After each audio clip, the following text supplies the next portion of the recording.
மனுஷனோட புகழ கொண்டாட எவ்வளவு காலம் தேவைப்படும்? 1 மாசம், 6 மாசம், அதிகபட்சம் 1 வருஷம். ஆனா ஒரு நூற்றாண்டே பத்தாத அளவுக்கு சாதனைகளையும் மாற்றங்களையும் இந்த சமூகத்துல விதைச்சவர் தான் முத்தமிழறிஞர் கலைஞர்.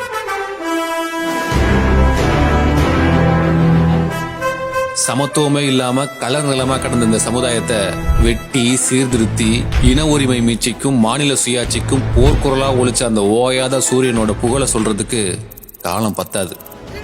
மொழி உரிமைக்காக இளமையிலேயே திராவிட இயக்க வேர்களை பிடிச்சு மேல் எழுந்ததுல தொடங்கி சமுதாயத்தோட அனைத்து தளங்களிலேயும் சமமான சீரான வளர்ச்சியை கொண்டு சேர்க்க பாடுபட்டதுன்னு ஆட்சி பொறுப்புக்கு வர்றதுக்கு முன்னாடியே தன்னோட ஆளுமையை நிரூபிச்சவர் கலைஞர். சூரியனை எப்படி ஓயாம கோள்கள் சுத்துதோ அந்த மாதிரி 50 ஆண்டுகளுக்கு மேலாக தன்னோட பொது வாழ்க்கையில ஆட்சியில இருந்தாலும் இல்லைன்னாலும் தமிழ்நாட்டு அரசியல தன்னை சுத்தி சுழல வச்சவர் கலைஞர். கத்தியாலையும் துப்பாக்கியாலையும் அதிகாரம் பண்ற கூட்டம் இந்தியாவில இன்னைக்கு இருந்துகிட்டு இருக்கு. ஆனா வெறும் பேனாவை வச்சு அதிகாரம் பண்ணவர் தான் முத்தமிழறிஞர் கலைஞர். பத்திரிகையாளர்களை பார்க்காம 10 வருஷம் ஆட்சி நடத்துற ஆட்சியாளர்கள் இருக்கிற இந்த நாட்டுல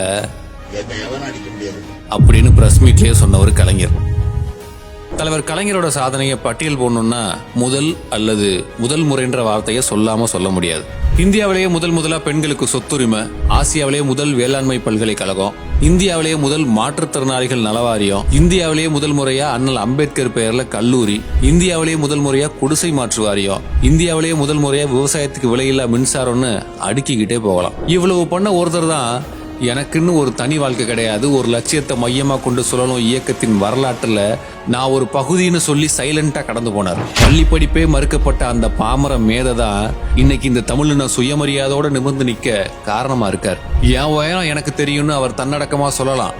ஆனா இனி எத்தனை நூற்றாண்டு கடந்தாலும் அவர் பேரை சொன்னா உணர்ச்சி வசப்பட்டு கண் கலங்க இந்த மண்ணுல அவர் செஞ்சு வச்ச ஏதாவது ஒரு மாற்றம் இருந்துகிட்டே தான் இருக்கும். சுருக்கமா சொல்லணும்னா கலைஞர்ன்றது ஒரு தனி மனிதரோட பேர் கிடையாது, நவீன தமிழ்நாட்டோட வளர்ச்சியின் அடையாள சின்னம்.